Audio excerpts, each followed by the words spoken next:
The DMZ Season 4 update drops next week, and it is changing everything we know about DMZ. So today we're breaking down everything you need to know about Season 4, as we've just had a community update detailing everything that's changing. But if, like me, you love DMZ and you want to keep up with everything going on with it, and you're new to this channel, then be sure to subscribe below. I'll keep you covered for everything you'll want to know when Season 4 drops. One of the first big changes is that DMZ is going to have a completely revamped menu, which is going to improve the way that we navigate it and also offer new features. With the biggest menu addition being the forward operating base, which is now going to work as a central hub for DMZ. We have this screenshot here to show the menu and how it works, and as you can see on the left, we have this icon and the text upgrades being passive. So the way that the forward operating base works is that it's going to have upgrade objectives that you can complete in game, and these are going to work as passive upgrades. So you don't need to equip them like a faction mission. They literally will just always be active. You can make progress for them at any time. Now I hear you asking, what is the point of upgrading the forward operating base? Well, this base is divided into 4 categories of upgrades, that being a weapons locker, stash, bounty board, and communication station. The middle part of the screenshot shows the category 4 stash, where by completing different objectives, we get upgrades to the stash, which as we upgrade it will give us bigger benefits. So the first benefit to upgrading it is that we can unlock a wallet where we can now exfil with cash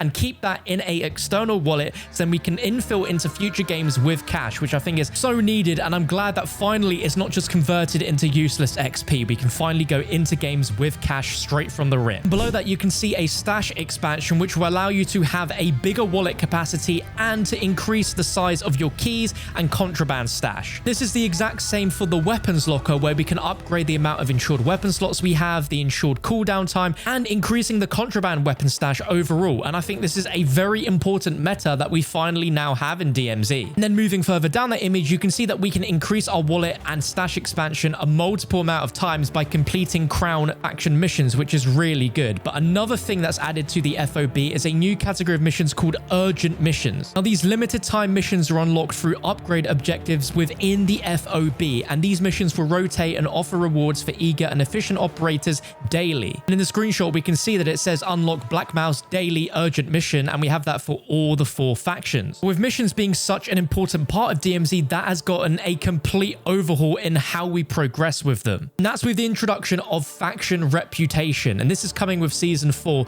And as we see from the screenshot now, the way this works is that faction tiers are still going to be a set of missions with a story mission at the end that we've gotten used to, but now to unlock that final mission in the tier, you now need to unlock it by earning enough faction reputation. So in the very top of the image where you can see the 4 faction choices, you can see that 100 reputation is needed for you to get to the next level tier of that faction. So no longer is it a necessary requirement for you to have to complete all 5 or 6 missions within a tier to unlock that final mission. You now can do that by doing missions within the tier as well as completing the urgent missions. Infinity Ward said that they've designed this so that it gives players more flexibility in how the factions are progressed. And I think that is a really good choice, because when you get up to the higher tiers, it's really difficult to complete some of these missions. So now you don't have to just complete those high tier missions in order to get enough faction rep to unlock the next tier. As you can see with that image as well, there is going to be a ton of new missions, and they have been redesigned to work across multiple maps in the DMZ.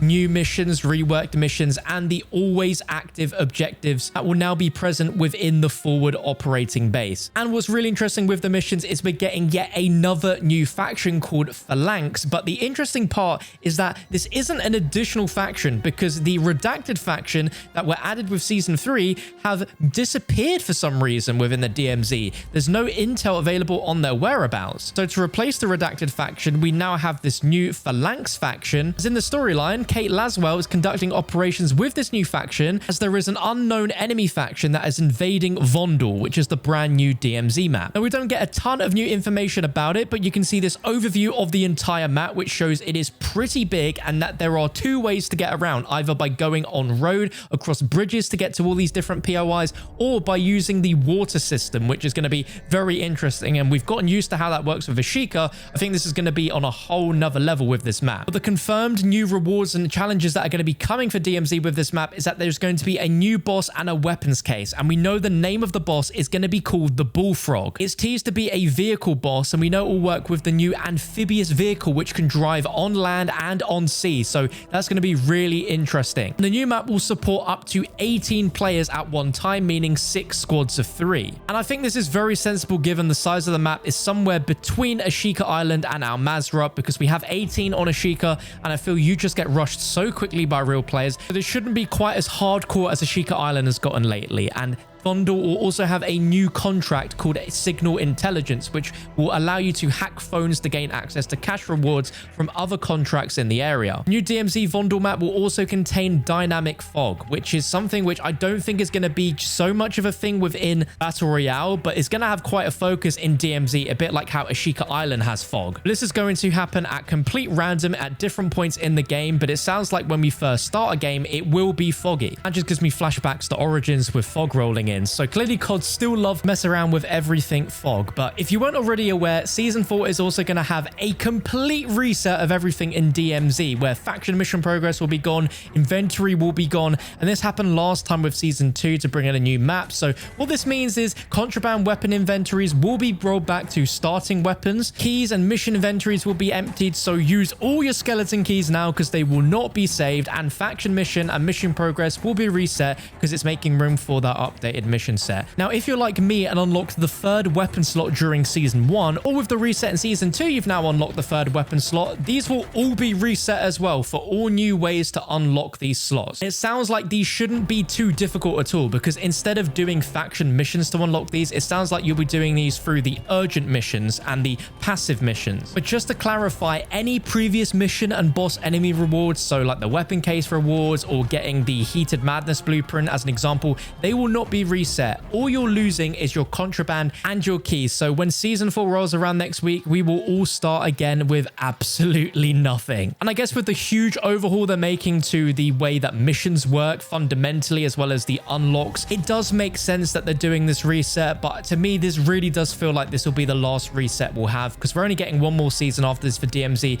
But this update really fleshes DMZ out into be the mode that we sort of always wanted it to be, where there's finally more meta game besides just doing faction missions. There's actually a lot more to it, and there's more upgrades and rewards that you get by playing the game that allow you to enjoy the gameplay even more. This is easily one of the biggest DMZ update overhauls that we have seen since the game's launch, so this is really exciting, and I'm really intrigued to see how this brings DMZ's life further forward as we get into the later seasons, and obviously when Modern Warfare 2's final season ends. I know not all of you watching this video play DMZ or even enjoy it as much as my COD Zombies content, but it's been so refreshing to really enjoy a side mode for a game that hasn't been zombies, but I've really enjoyed playing, and I hope that's a sentiment you guys feel as well. But yeah, come Wednesday when Season 4 launches, I'll be live streaming it. The moment it goes live, we'll be going through the battle pass, we'll be going through the new DMZ map, the new bosses, the weapon case, the new missions, and everything hidden underneath the surface. So yeah, be sure to subscribe, and I'll see you guys on Wednesday for DMZ Season 4.